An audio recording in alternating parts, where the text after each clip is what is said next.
Manly Hall Official is glad to produce, publish and offer Mental and Spiritual Alchemy. The science which we know as alchemy dates back to the most remote antiquity.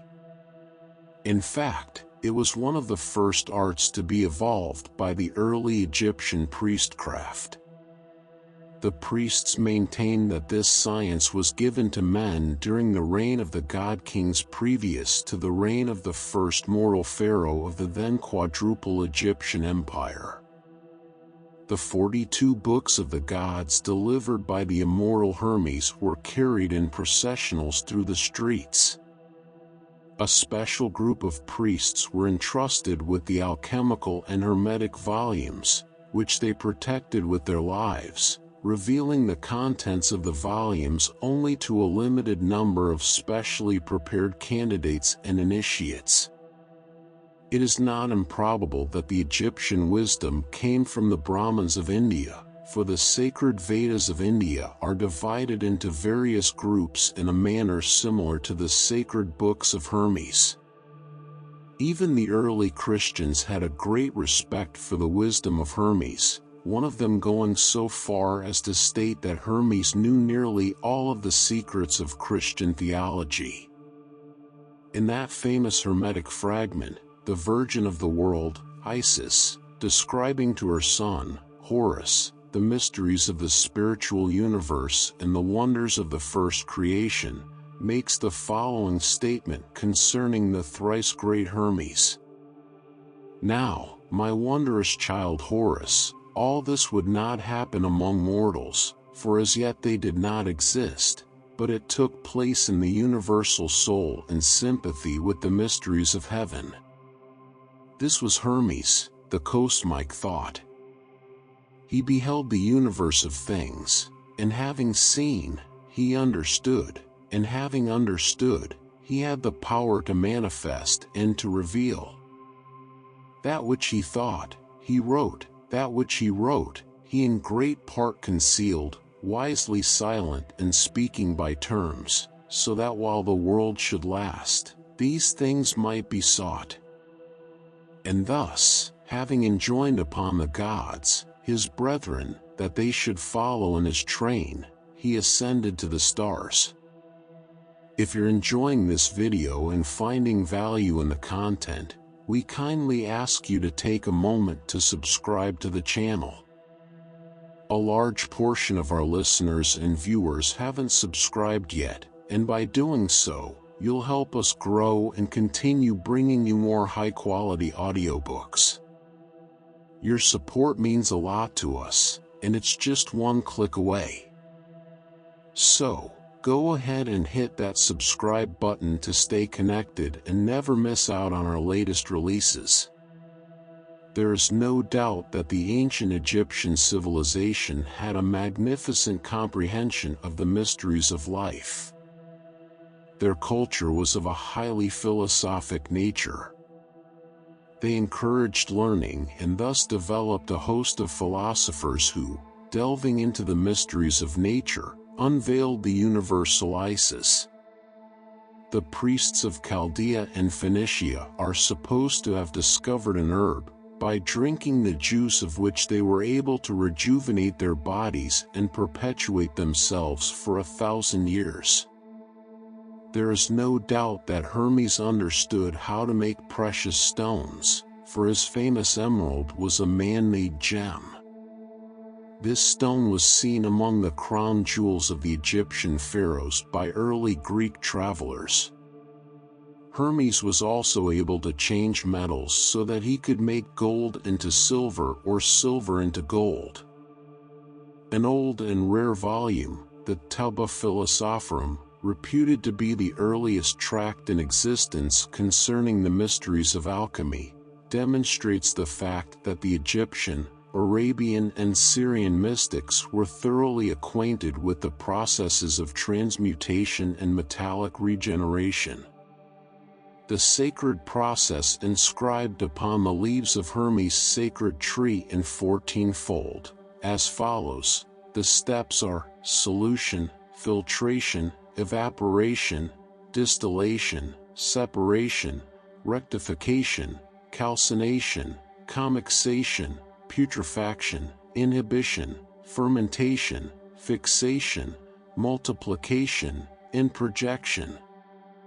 While these terms presumably refer to chemical processes to be carried on in a laboratory with specially prepared utensils, the true alchemy of the ancients was a spiritual process within the nature of man.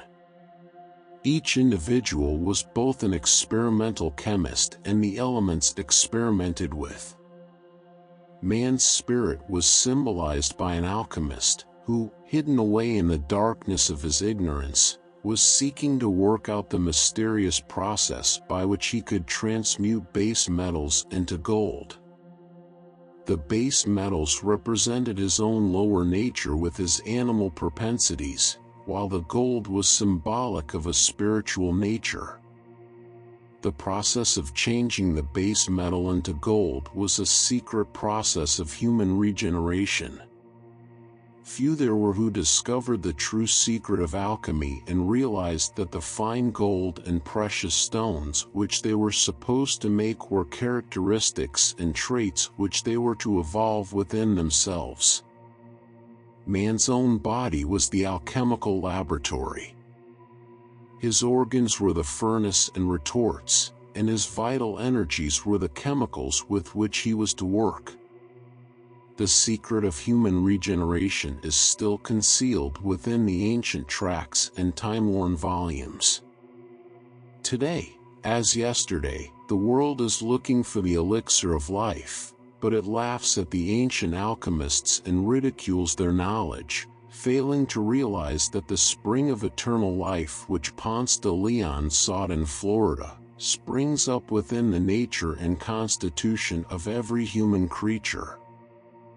The process of controlling the spiritual powers and physical forces of the human body was taught by the ancient philosophers under a series of mystic symbols and allegories. The disciple was told to ponder deeply upon the mysteries, and if his heart was pure and his mind properly developed, the true light would dawn upon him and a voice within himself would explain the emblematic figures which concealed the sacred truths. In the Middle Ages there were two types of minds studying alchemy. The first and smaller group was composed of earnest and sincere seekers after divine light. These had no desire to make diamonds or rubies, nor to transmute physical metals. Their quest was for spiritual things. Their great desire was to transmute their own ignorance into a wisdom with which they could serve intelligently the needs of their fellow creatures. The second and much larger group was composed of those who pursued the quest of alchemy for power and personal gain. They liked to have others believe that they were great philosophers, hence they wore long gowns and went about reciting unintelligible gibberish and seeking to appear learned and impressive. There is no doubt that in some cases they achieved the end of actually transmuting metallic silver, lead, and sulfur into gold by means of a mysterious powder which was called red lion. This latter group did not realize that the red lion of true spiritual alchemy was the human willpower, by means of which all base things are transmuted through courage and perseverance. From both of these groups of alchemists and pseudo-alchemists there issued voluminous writings, some to the point and others away from it. In some cases those who wrote knew their subject, and in other cases they had no glimmering of it. The pseudo-alchemists were the most prolific in their literary endeavors. Their works are weighty, involved, and to a superficial reader, intensely erudite, but after spending much time in their study and consideration it dawns upon the student that the authors merely used a ponderous vocabulary to conceal their own ignorance. The truly great alchemical books are few in number and in most cases are small volumes. Many of them are anonymous, and most of the remainder were published under fictitious names. Probably one of the greatest of all true alchemical writers was Eugenius Philolaethes, whose rare volumes are at high premium during this age. One little tract of 90 pages is worth from $25 to $50. Probably the greatest of all alchemical schools was that of the Rosicrucians. All of their principles were concealed under alchemical terminology. The most famous of their manifestos, The Chemical Nuptials of Christian Rosenkreutz, is an alchemical allegory, concealing certain processes of regeneration which the disciples of the order were expected to apply to their own natures. The alchemical secrets were preserved with great care for many generations. Prior to its partial destruction and later restoration, the Cathedral of Notre Dame de Paris had the entire formula of the Philosopher's Stone and the elixir of eternal life carved around its doorways. Many other churches both in France and England were inscribed with a similar series of hieroglyphics. The alchemist Nicolas Flamel caused a series of mysterious hieroglyphic figures to be painted upon an arch in St. Innocent's churchyard in Paris. These also concealed alchemical formulae, especially that of the Philosopher's Stone. The symbols of alchemy are chiefly of Egyptian origin, though to a certain degree they have been modified and in some cases amplified by later concepts and reconstructed doctrines. While the alchemical truths have been concealed within endless involvements, the doctrines of alchemy are comparatively simple. In fact, they are so simple that the average person overlooks them because of an innate belief that he should view them in a complicated manner. Many things in life are so simple that we overlook them. Great truths are always simple. Involvements are proof of an absence of information or else a premeditated plan of concealment. Nearly all of the great alchemical truths are concealed in diagrammatic symbols, in which the planetary hieroglyphics and mysterious mythological creatures are jumbled together in apparently hopeless confusion. In the museums of Europe are numerous scrolls covered with magical figures and old parchment tomes illuminated with many colored patterns. By means of these, the great truths of alchemy are preserved and at the same time concealed from those of profane mind who would abuse power if they could possess it. Many people who are harmless in their ignorance would become the enemies of the human race if they could secure control over natural resources. For unless man builds a sense of responsibility and a realization of the principles of right and wrong, he cannot be entrusted with authority, nor can he stand a little dignity without abusing it. It was for this reason that in the ancient mystery schools, candidates were put through years of probationship before the wisdom of the temple was entrusted to them. Let us now consider the fundamental principles of alchemy according to the tracts and documents of the Rosicrucian and Illuminati schools. Alchemy was devoted to the attainment of one or more of three particular ends. The first was the discovery of a mysterious substance to be used for the tincturing of base metals.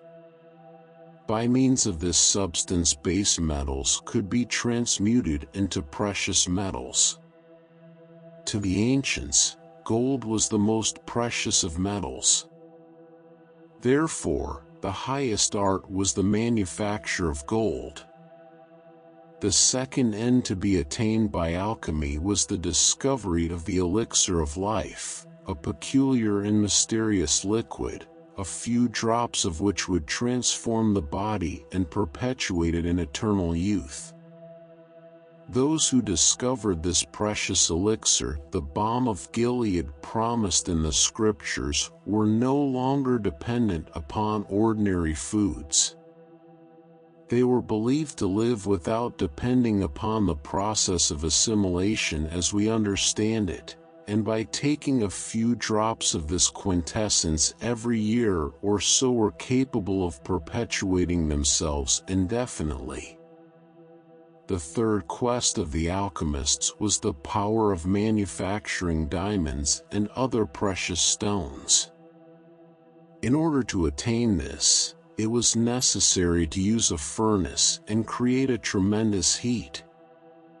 Certain substances, when placed in this furnace, could be transformed into precious stones. A process of forming synthetic diamonds and rubies is known at this time, but those produced by the alchemists were regarded as being equal in value and perfection to the natural product. Certain of the secret orders have as their symbol a diamond with a drop of blood in it. How this stone was made is still a mystery, for it is a diamond by every known test. These three achievements were considered to be the ultimate in alchemy. Few attained them all. In fact, only a limited number ever secured complete results in any one of the processes. The alchemist never solved his problem unless his striving brought him recognition from one of a small group who actually possessed these secrets. It appears that the Arabians were specially proficient in the alchemical arts, for many of the greatest alchemists secured their secrets either by visiting Arabia or from some philosopher who had been there. Among the Jewish Kabbalists, there were also a number who were highly proficient in the alchemical art. The medieval alchemists declared that the Holy Scriptures were books devoted to spiritual chemistry, and they chose symbols from Holy Writ to conceal nearly all of their secrets. They maintained that King Solomon possessed what was called the Great Arcanum, of the complete knowledge of alchemical philosophy, and that he concealed the entire mystery in his canticles, the Song of Solomon. An example of this method of using biblical terms to conceal chemical formulae is the story of the Garden Eden. The alchemists taught that the Garden of Eden was nothing more than the chemical earth in its primitive state, containing the germs of potentiality. Therefore, if you pick up a handful of natural earth, you have the Garden of Eden in your hand. This may be a trifle disappointing to that great group of bibliologists who have sought to locate it geographically in almost every nation, continent, and island of the earth. The three aspirations of the alchemist, the transmutation of metals, the discovery of the universal medicine, and the making of the diamond, are symbolic terms beneath which they concealed the three steps of alchemical philosophy. The lowest of the three was the transmutation of metals, and the highest the making of a diamond. Between those two was the formulation of the universal elixir. The transmutation referred to the reforming of the physical body. The making of the universal medicine was symbolic of soul growth, while the hardening of the diamond in the fire signified the attainment of spiritual perfection. The alchemists divided the nature of man into three essential parts: spirit, soul, and body. These they declared to be, in reality, only three manifestations of one principle. In the same way, they divided the elements of the philosopher's stone into three parts: salt, mercury, and sulfur, and these in turn they declared to be only three parts of one divine element, spiritual sulfur. Man's physical body they symbolized by salt and the element of earth, because crystallization is a power which acts over both of these natures equally. Man's intellectual and soul nature they symbolized by Mercury. Mercury has two natures, divine Mercury and human Mercury. In the same way, man's mind has two spheres of activity. His spiritual mind is creative, idealistic, and synthetic. His material and earthy mind is destructive, animalistic, and analytic. These are opposites one to the other. In every case, the lower must be transmuted into the higher if spirituality is to result. Man's highest divine principle, his spirit, was symbolized by sulfur, because sulfur is closely allied to fire, whereas Mercury more nearly resembles water. In fact, the philosophers called Mercury the living water, here again using biblical terminology.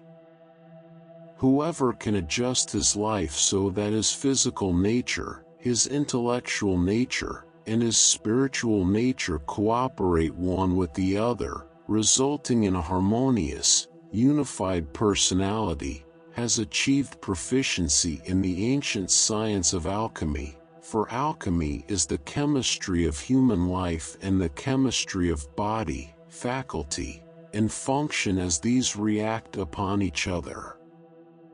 Philosophy is a masculine element, intuition is feminine. With intuition, the alchemist cannot attain his ends. Therefore he must woo intuition.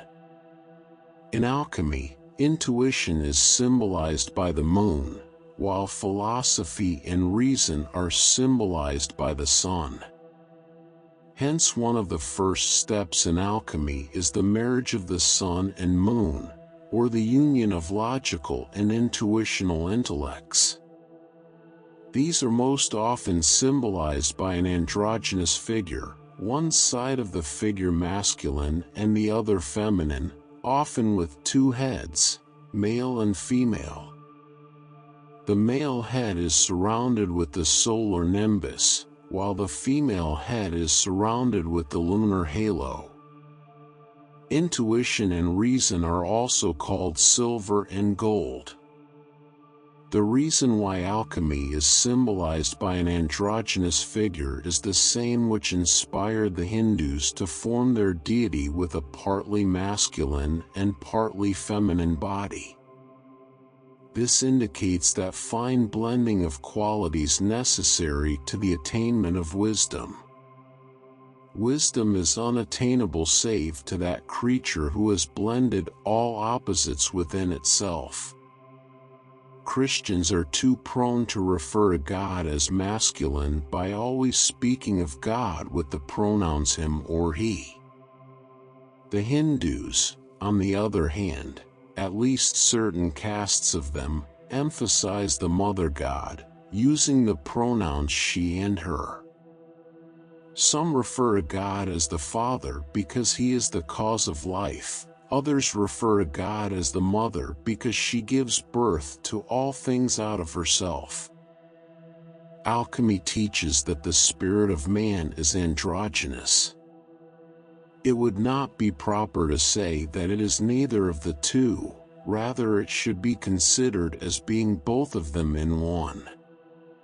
The law of polarity makes it necessary for man to function in one or other of the two at the present time, but eventually, occultism tells us man will have two spinal columns and his consciousness shall be, like the two-headed god of the alchemists, a perfect blending of the masculine qualities of courage, determination, and philosophic intellect with the feminine qualities of sympathy, endurance, and intuitional foresight.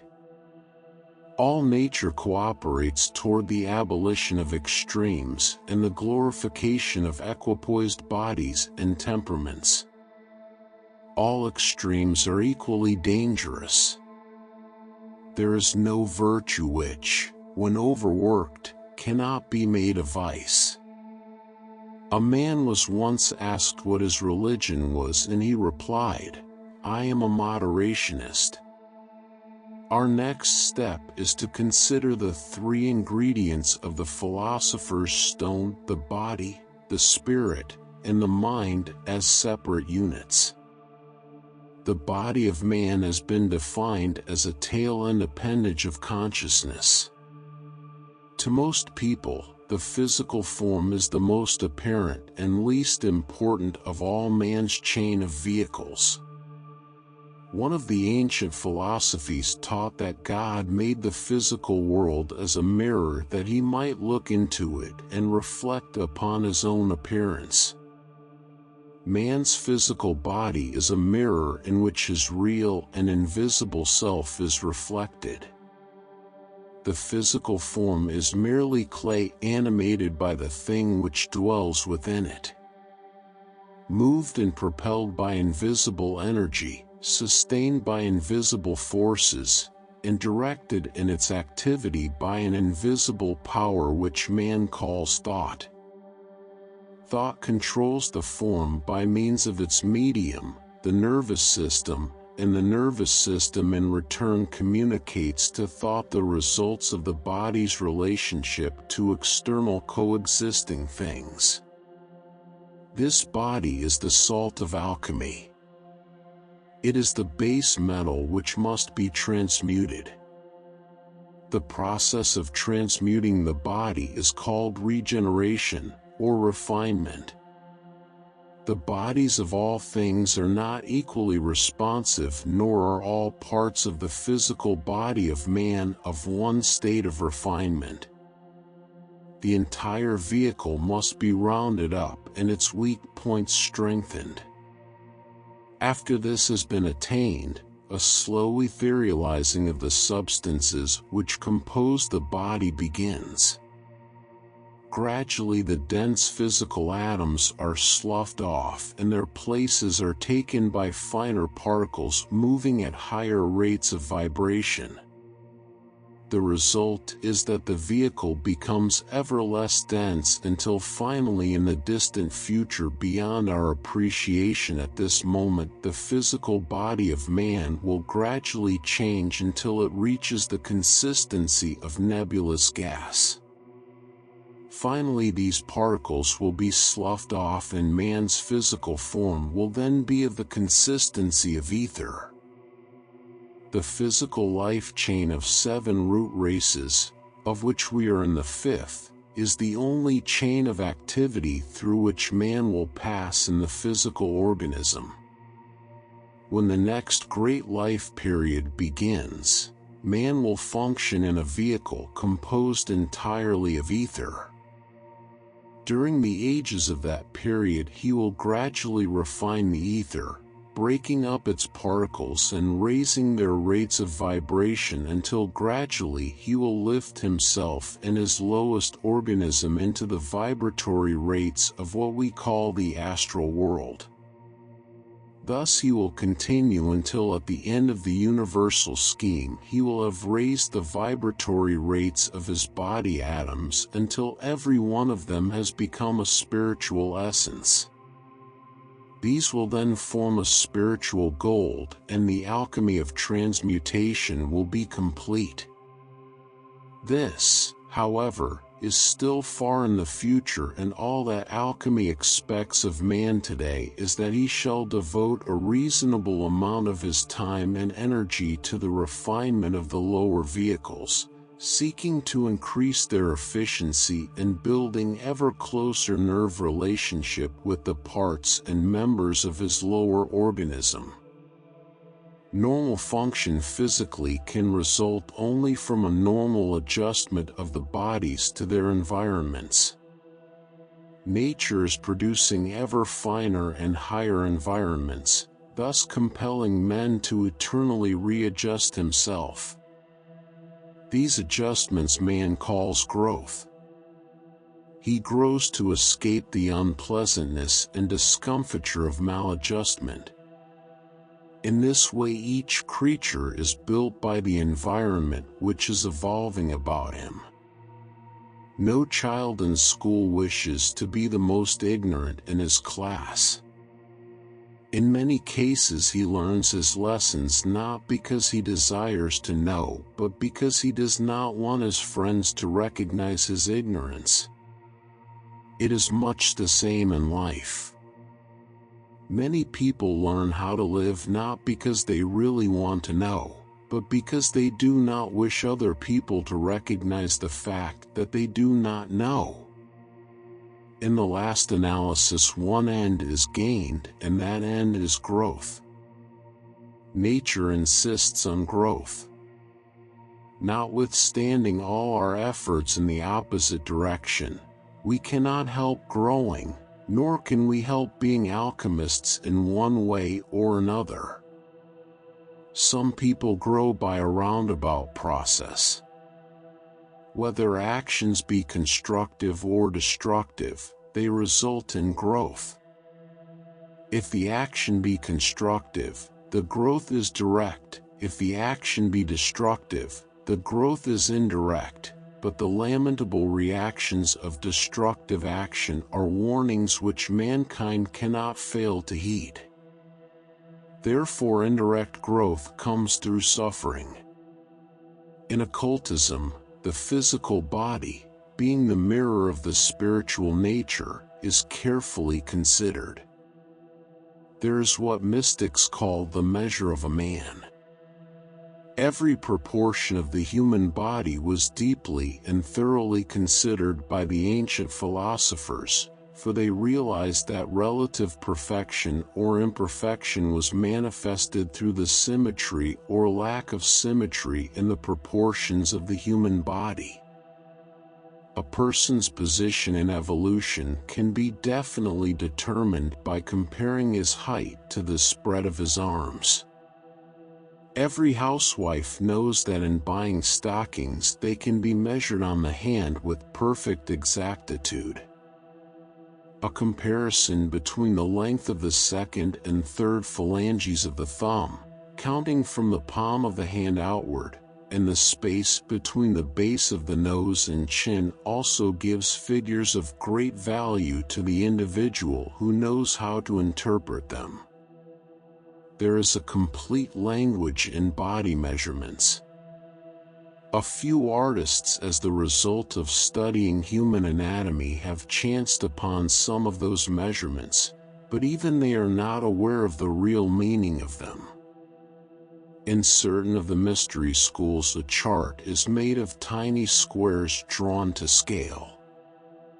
This chart is so large that a person standing against it is entirely within the area of the tiny squares. The lines of different parts of the body are then measured by means of a peculiar instrument, and the position of the individual in evolution can be gleaned from these measurements by an occult system of geometry.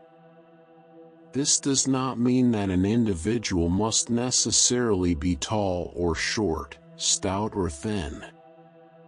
It is proportion based upon the relationship of one part of the body to another, and has nothing to do with comparing one individual's size or structure with any other individual. Not only is the consciousness reflected into the entire structure, but it is also reflected into each separate organ and organism of the structure. Every mystic knows that the blood is the vehicle of consciousness.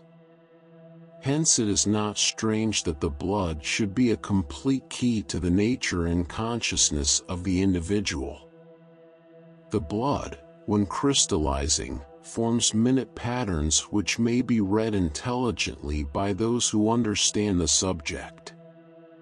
No two persons' blood crystallizes in the same geometric pattern, but as every ray of force is symbolic of a state of consciousness and everything in the universe consists primarily of a state of consciousness, the wise may discover the consciousness of God reflected in every atom of the universe.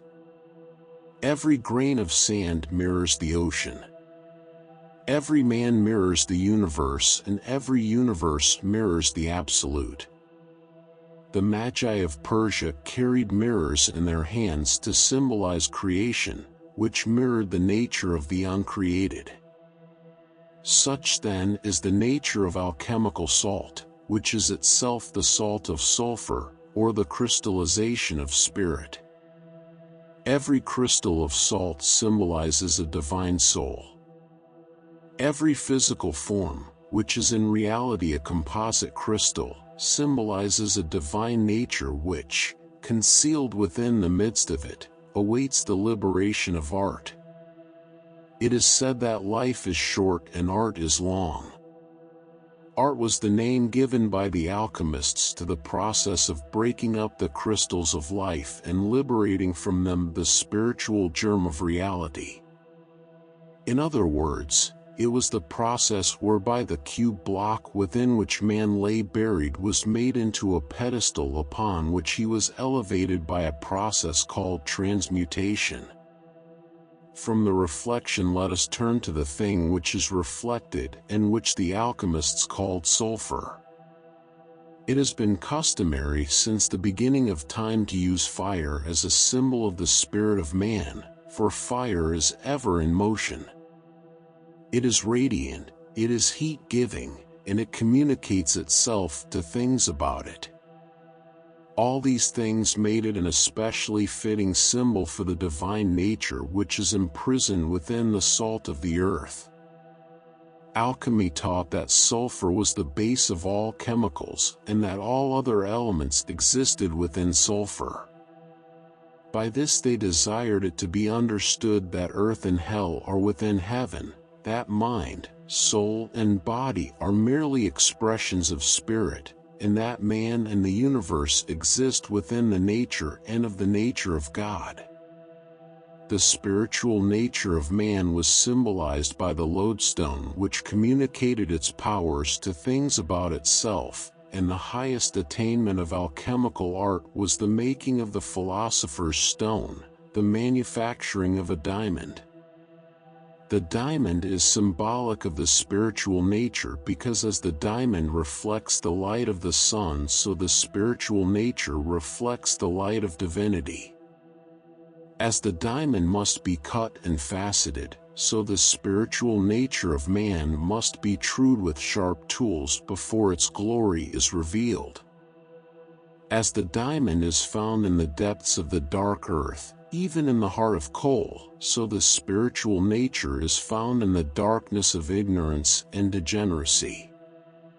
As the philosopher's stone must be fired in a great heat, so the spiritual nature of man must pass through the flames of suffering before the individual can be truly great.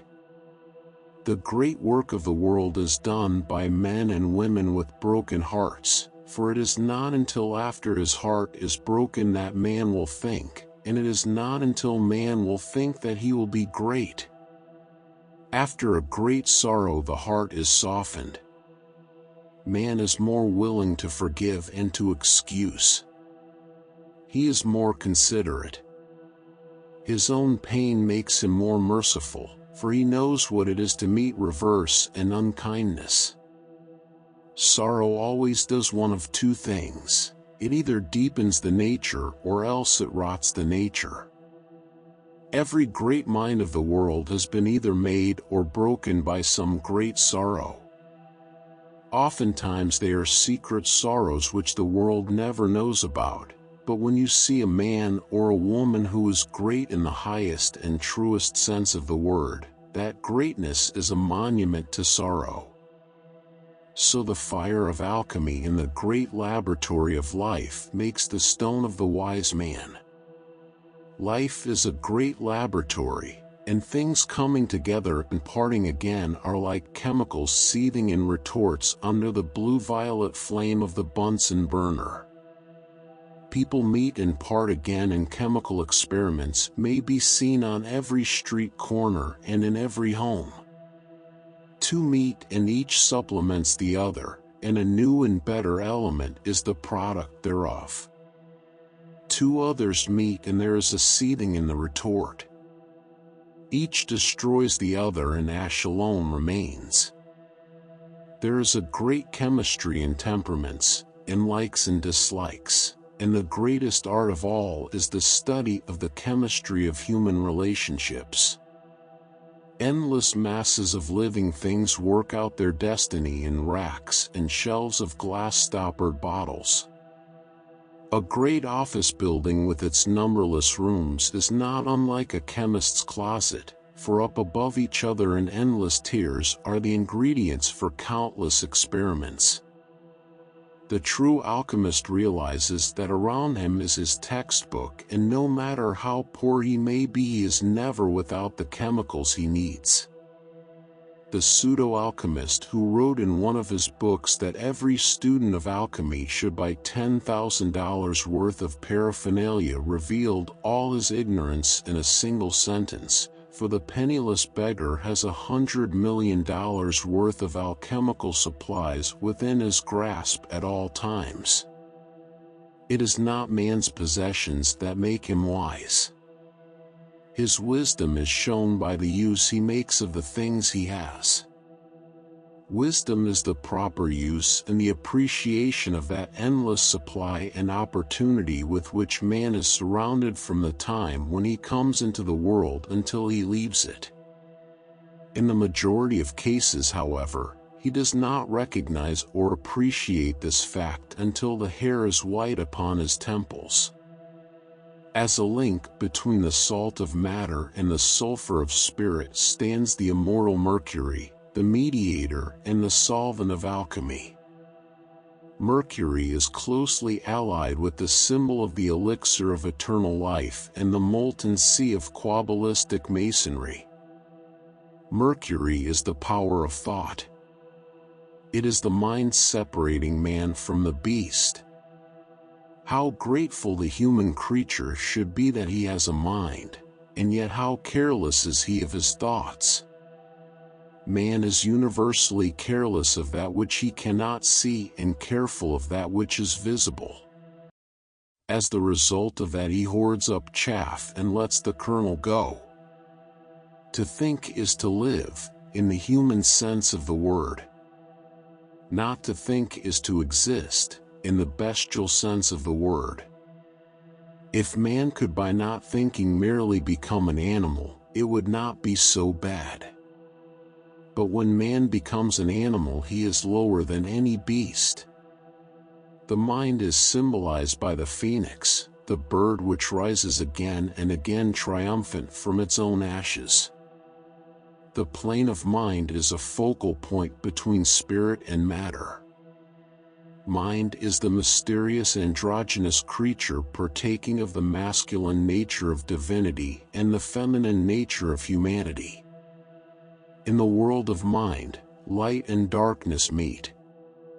Consciousness and unconsciousness meet. Mind is the Mercury or Quicksilver of the Latins and the Hermes of the Greeks and Egyptians. He is the lore of the writing tablet, Nebo and Bel. Man has three distinct mental aspects.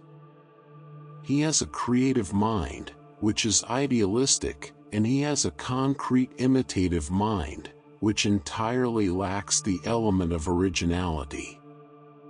He also has a rational intelligence, which links these two together. He has a conscious mind symbolic of his humanity, he has a superconscious mind symbolic of his divinity, and a subconscious mind reminiscent of his animal consciousness. The mind is divided into many parts, each of which is capable of seeing life differently.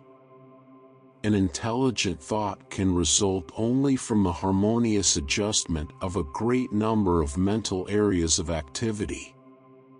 While phrenology is scoffed at as a pseudoscience, certain of its principles, at least, are absolutely true. Man's brain is a composite of more than 40 separate brains, each one capable of conveying an impression, but each one unbalanced and insufficient by itself. The report of any one or two of these centers results in serious misconceptions. Narrow-mindedness is nothing more nor less than the fault of not having sufficient number of centers of consciousness trained to the point where they can convey their varying impressions to the center of consciousness. The mind, being the highest of man's bodies, is naturally the one in which the spirit should take up its dwelling. Hence the consciousness controls the body through the mental nature. It thus occupies the middle ground, for the spirit must always be in the center of whatever organism it controls.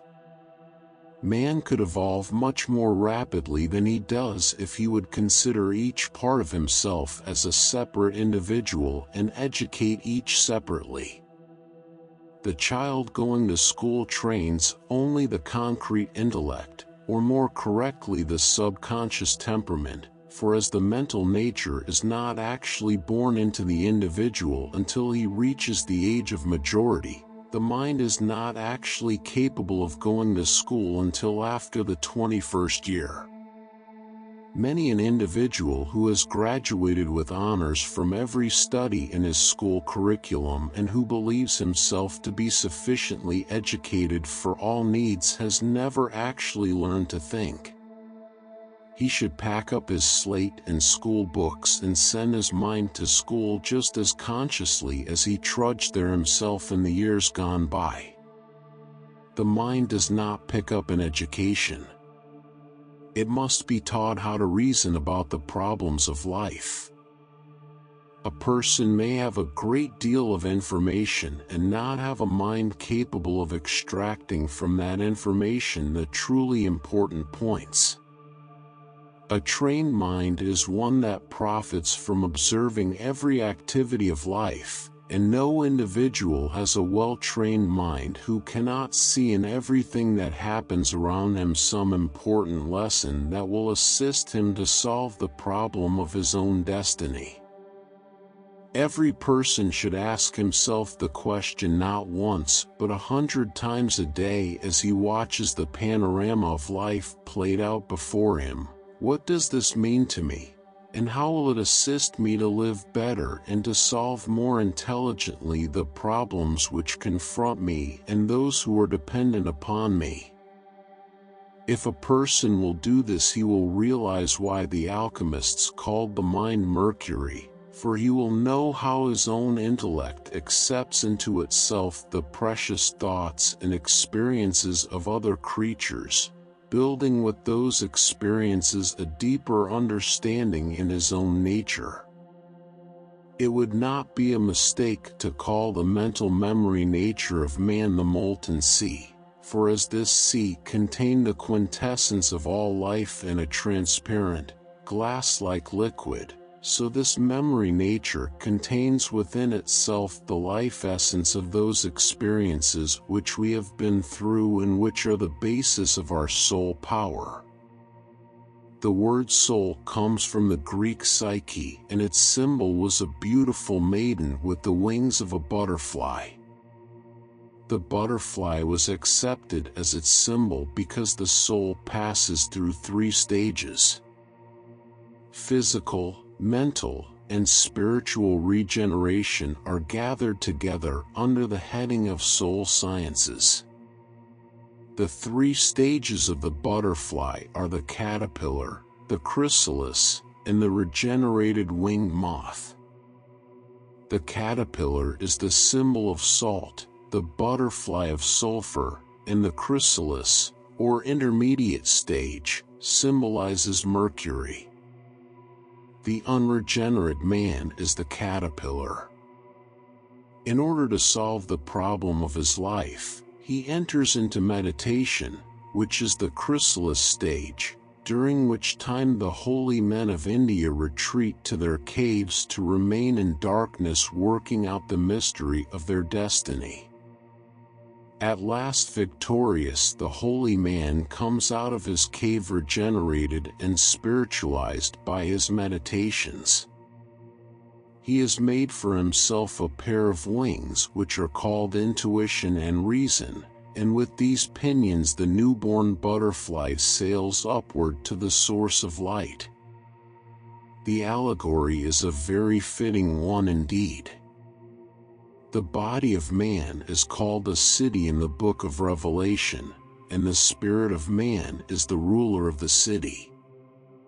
The spirit of man is called the Lamb, for the Lamb is indeed the Son of God, even as the spirit of man is a spark from the universal spirit.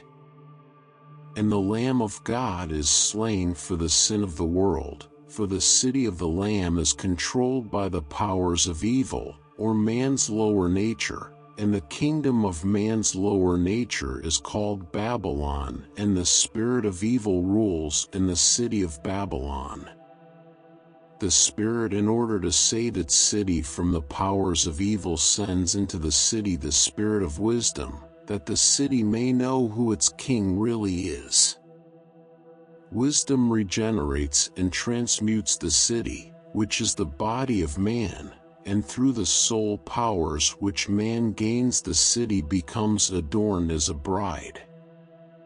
In the great day of attainment, the city is married to the Lamb. By this it is to be understood that man's lower nature is finally united to his higher nature in the great day be with us. Like the fabled Lion of Judah, the spirit of man reaches down its hand into the mortality of its own nature and seeks to raise its own bodies by the strong grip of its paw. The spirit of wisdom, speaking to the truth which lies latent in the soul of man, cries out in a loud voice, "Lazarus, come forth," but few there are who hear the voice or understand the meaning of its words. During the long centuries of the Middle Ages, the alchemists labored in the depths of their caves and cellars, trying to solve the mystery of human destiny. They gathered a few faithful ones around them, communicating to those who had prepared themselves the beautiful mystery which to the profane could never be understood. The alchemists did not waste their time on gold and silver, but labored for that gold and silver of spiritual truth which was far more precious than the treasures of the earth. In a day when they were denied the privilege of speech and representation in the world, they hid themselves, but labored on, for man will die rather than give up his quest for truth. We should revere their words and regard their symbols well, for they are truer than we know. We should seek to build within our own natures that tree of the soul which, having its roots in our spiritual nature and its branches in our earthy nature, bears upon itself 12 manners of fruits, for this is the number of perfect fruitage. When the soul of man bears 12 manners of fruits, then he is wise. These are the 12 jewels of the breastplate and the 12 fellow craftsmen who are sent forth into the world to search for the murdered builder of the Mason allegory.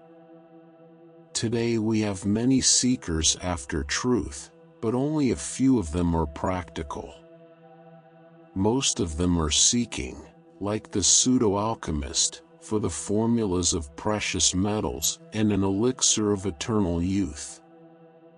The pseudo-seekers do not realize that when all is said and done, truth is the balm of Gilead and love the world's panacea. They do not realize that those who have found wisdom can never grow old, for though they be born and die 1,000 times, they are in the light. Wisdom knows no death, while ignorance knows no life. Immortal is the man who has found himself, for he has found within the midst of himself a spark of eternal life which is birthless and deathless. Those who have in their own bodies responsive implements, well-sharpened tools, and normal function are wealthy beyond the comprehension of kings. Thus it is in securing a happy, normal viewpoint of life and seeking to live it closer to the plan of being each day, the alchemist has all things which any man may truly possess, for he knows the reason of his being and the purpose of his life. He is strong in the realization of ultimate attainment and ultimate unity with that Supreme One who is the source and ultimate of all the multitudinous things which exist during the heterogeneity of the day of creation, but which are resolved back into unity again when that day is over. Copyright 2025 by Manly Hall Official. Thank you for listening. Please consider to subscribe, like, and share to help the channel growth, new videos on a daily basis.